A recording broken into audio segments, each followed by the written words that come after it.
This is what I'm mad about. Let me show you. Where is the protest when we kill each other? Before take it, you looking at the man.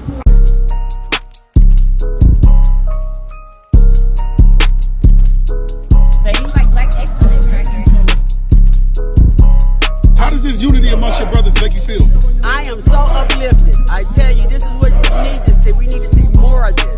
You know, and we hope and pray y'all go into our communities and bring more black men into you guys' group. I'm blessed. I'm blessed to see it. I'm blessed to see it. How does it make you feel like a black man to see your brothers out here unified like this? Good, actually. It makes me feel actually like, I might want to hop in this.